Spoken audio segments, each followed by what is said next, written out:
Nociones de ultratumba. Todos seguramente hemos escuchado alguna vez las típicas leyendas urbanas de escuelas que van desde kinder hasta universidad y que en algún tiempo fungieron como cementerios o panteones. Bueno, pues, el caso de mi escuela es un tanto peculiar.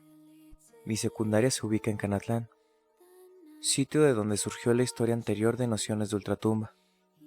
Y para ser un poco más conciso, estoy hablando de la Escuela Secundaria General Mariano Valleza, una de las escuelas más antiguas del estado.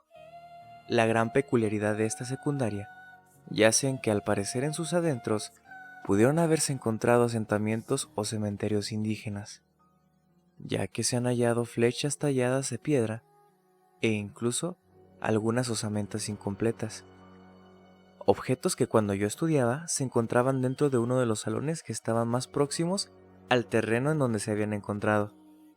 En fin, tal vez por esta razón siempre se había comentado de apariciones en los baños, también algunos salones, siendo del aula de cómputo uno de los sitios que más escuchaban referencias.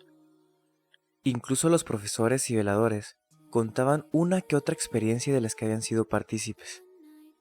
En su mayoría, se hablaba de una mujer de blanco que recorría la escuela, o ruidos y voces que no se les podía encontrar explicación, próximos al taller de carpintería, y lo que antes era una de las cooperativas, sitio en donde vendían comida durante el receso. Recuerdo la ocasión en que uno de los profes nos encargó hacer un pequeño video de alguna temática que nos gustara. Y como siempre, mi grupito de amigos y yo, que nos encantaban las películas y relatos de terror, decidimos hacerlo de esta temática. Los 6 nos reuníamos durante las tardes un par de semanas antes de empezar a filmarla, para poder hacer un pequeño guión con posibles escenarios. Total de que sí nos empeñamos en hacer una buena obra. Después de tanta planificación y verificar que todo estaba listo, llegó el día de la filmación. Todo el corto lo grabaríamos en un día, aprovechando un poco la luz de la tarde y la caída de la noche para el suspenso.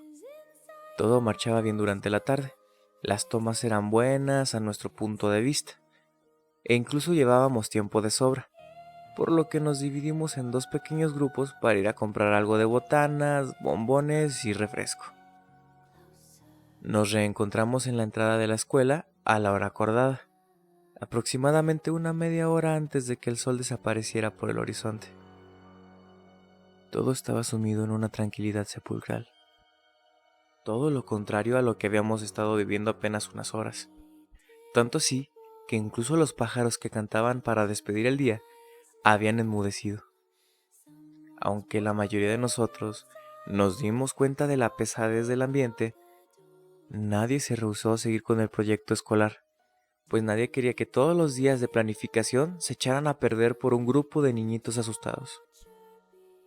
Recuerdo una de las escenas de continuación.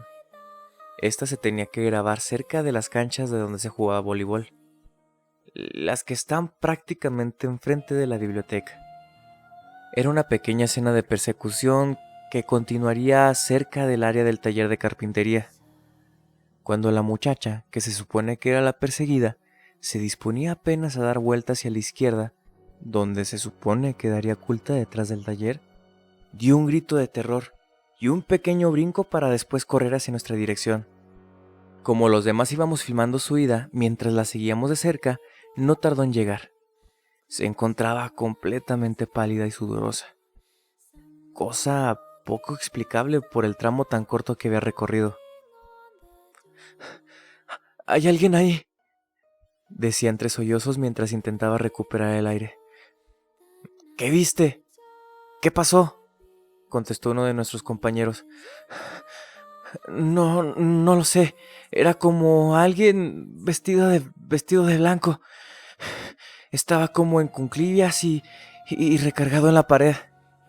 Ni siquiera pensábamos demasiado cuando ya nos dirigíamos hacia el sitio.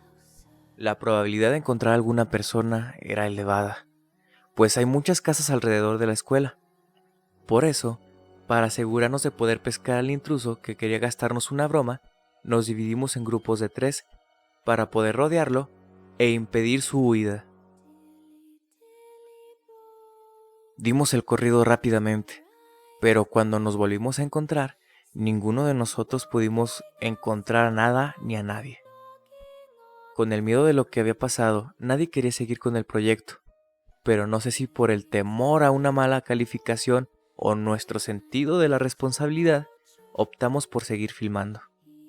El resto del tiempo, aunque siempre vigilando nuestras espaldas, se pasó volando. Las interpretaciones fueron precisas. El tiempo de duración entre escenas fue el más breve posible. Fue entonces cuando un poco después de las 9:30 que ya habíamos terminado. Ya nos disponíamos a regresar de donde se encontraba el salón que servía como pequeño museo de artefactos, cuando apenas pasar la esquina de la sala audiovisual, fue que todos nos detuvimos en seco al mismo tiempo. No lo podíamos creer. Todos veíamos cómo una mujer, vestida completamente de blanco, se conducía por nuestro lado izquierdo, dirigiéndose al parecer hacia los baños, mismos que se encontraban pasando un salón que quedaba a un lado de la prefectura y la segunda cooperativa. En el momento en que aquel ser desapareció, corrimos tan rápido como nuestras piernas podían hacia la entrada de la escuela. Cuando por fin la cruzamos, pudimos respirar por unos momentos. Al querer ver en mi reloj la hora de aquel momento, pues lo más probable era que faltaban escasos minutos para que llegaran a dar las 10, mayor fue nuestra sorpresa en ver que la hora apuntaba a las 9:36. El tiempo desde que aquel ser llegó hasta la entrada de los baños hasta que se introdujo en ellos nos pareció ser tan lento que sentimos como si hubiera pasado más de 15 minutos en todo, desde que corrimos hasta que llegamos a la puerta de la entrada. Todo parecía ser sacado de un libro de terror. Ya íbamos en camino hacia nuestras casas, por la banqueta que bordeaba la escuela, sin ya nada más que risas nerviosas por el susto que nos habíamos llevado hace rato e incluso ya mofándonos, comentando de que lo más seguro era que alguien nos había jugado alguna broma. Sin embargo, ya nos quedaban apenas un par de pasos para llegar a una de las esquinas de la secundaria, cuando una leve risita que provenía de dentro de la escuela nos estremeció. Cuando nos volvimos hacia el lugar de donde se originaba aquel sonido, nos topamos con una escena perturbadora. Era lo que parecía ser una mujer vestida por completo de blanco, sentada cerca de los últimos barandales antes de llegar a la esquina. Su cara se mantenía elevada como si quisiera ver algo que estuviera en lo más alto de los eucaliptos que estaban cerca. Es ella, comentó la muchacha que había hecho la escena de persecución. En ese momento, la mujer volteó la vista inmediatamente. Volvimos a salir corriendo desbocados calle abajo, hasta que llegamos a las canchas del Cebeta 28.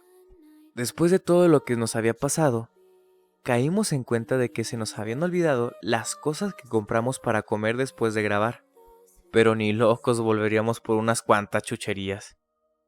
Al día siguiente, en el recreo, fuimos a ver si aún las cosas estaban en el lugar en donde las habíamos dejado. Cuando llegamos, solo encontramos la basura regada por todos lados. Espero que este relato llegue a mis compañeros, para recordarles aquella tarde-noche de miedo y risas, más miedo que otra cosa. Aprovecho este breve espacio final para poder agradecer a Nociones de Ultratumba por haber publicado mi relato.